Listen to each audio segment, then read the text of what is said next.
हरे कृष्ण कृष्ण कृष्ण हरे हरे, हरे राम राम राम हरे हरे। आराध्यो भगवान ब्रजे सतनया त्वद्यम वृंदावनम। आज हम चर्चा करेंगे और सुनेंगे तुलसी जी का महिमा।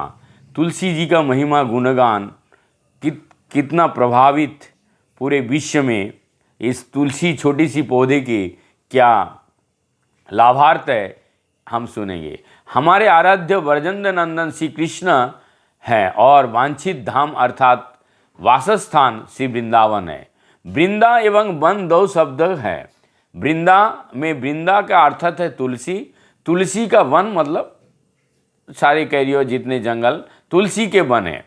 तो लगभग 500 550 वर्ष पूर्व भी, और हमारे आचार्य ब्रह्मचारी तथा महापुरुषगण कहते हैं, साधु संत का यहाँ पर कहना है 100 वर्ष पूर्व भी यहाँ चारों ओर तुलसी दिखाई देता था।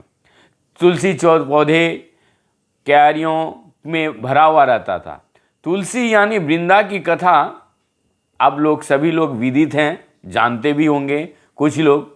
जालंधर नाम का एक दैत्य था, वृंदा उसकी पत्नी थी। वो चरम प्रतिव्रता मतलब शुद्ध प्रतिव्रता, उसे वरदान था जब तक उसका सतीत्व रहेगा उस जालंधर दैत्य को कोई मृत्यु नहीं होगी। इस वरदान को लाभ उठाकर दैत्य ने सामान्य जन के साथ साथ देवताओं को भी तंग करने लगा। देवता परेशान हुए एवं श्री कृष्ण के सतगुणात्मक गुणावतार श्री विष्णु से कुछ उपाय के लिए प्रार्थना की। श्री विष्णु भगवान ने सुना और जालंधर के रूप धारण करके उसका सतीत्व भंग किया और साथ ही जालंधर दैत्य को मार गिराया। तो यहाँ पर निंदनीय अपराध कुछ वैष्णव, कुछ आचार्य, कुछ साधु टीका टिप्पणी करते हैं, लेकिन यहाँ ध्यान देने वाली बात है यदा यदा धर्मस्य, भगवान देवताओं के जहाँ ठेस पहुँचा उस ठेस के लिए भगवान ने स्वयं प्रकट हुए। और यहाँ भोग वासना स्त्री संग उद्देश्य नहीं है, यहाँ दैत्य को नाश, देवताओं की रक्षा, अच्छे उद्देश्य के लिए किया गया निंदनीय कार्य भी वंदनीय हो जाते हैं। जब वृंदा को कपट पता चला तो उसने अपने सतीत्व के बल पर श्री विष्णु भगवान को श्राप दिया, आप पाषाण हो जाओ। विष्णु जी ने श्राप स्वीकार किया और शालिग्राम के स्वरूप स्वीकार कर लिया। साथ ही कहा, मैंने तुम्हारे संग किया अतः तुम वास्तव में मेरी पत्नी बनोगे, तुम्हारे नाम तुलसी होगा और तुम भी एक पौधे के रूप ग्रहण करके कलियुग में तुलसी एवं शालिग्राम के रूप में हमारा विवाह होगा। साथ ही तुम्हारे स्पर्श के बिना, भगवान विष्णु ने कहा कि मैं कोई भी नैवेद्य स्वीकार नहीं करूँगा तुम्हारे के स्पर्श बिना। सभी वैष्णव तुम्हारे बनी कंठी गले धारण करेंगे। मेरे नाम का जाप सदैव तुलसी माला से ही होगा। तुलसी मंजरी मेरे चरणों के में समर्पित होंगे। या दुष्ट निखिलाग संग स्वामिनी स्पृष्टा वायुस्पावनी रोग नामय अभिवंदिता निरसने सिक्तांतकत्रासिने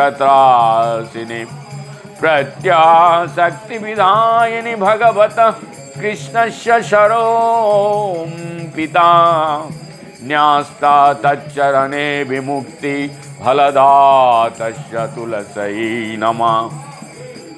दर्शन के तुलसी जी का दर्शन से समस्त पाप नष्ट हो जाए। यादिष्ट निखिलाग संग सामिनी स्पृष्टा वायुस्पावनी।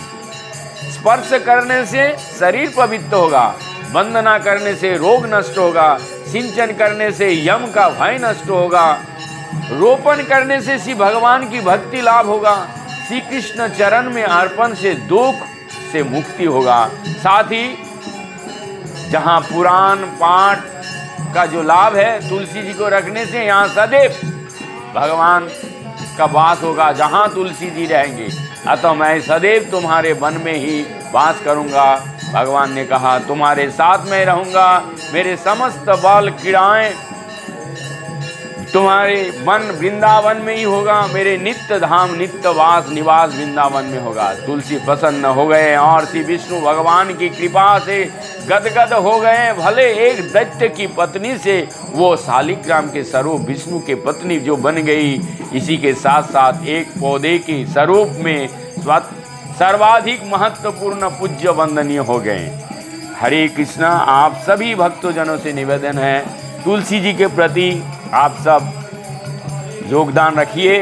और वृंदावन में यदि आप इस कार्तिक महीने में हरिनाम संकीर्तन भोजन से साधु संतों की सेवा कराना चाहते हैं तो ज़रूर संपर्क में रखिए और संपर्क रहिए। और तुलसी जी की महिमा की गुणगान तुलसी जी को ज़रूर आप लोग अपनाइए। और भगवान को इसके बाद में हम बताएंगे कौन कौन से देवताओं को तुलसी जी लगता है, कौन से देवताओं को तुलसी जी नहीं देना चाहिए। ये सारे हरि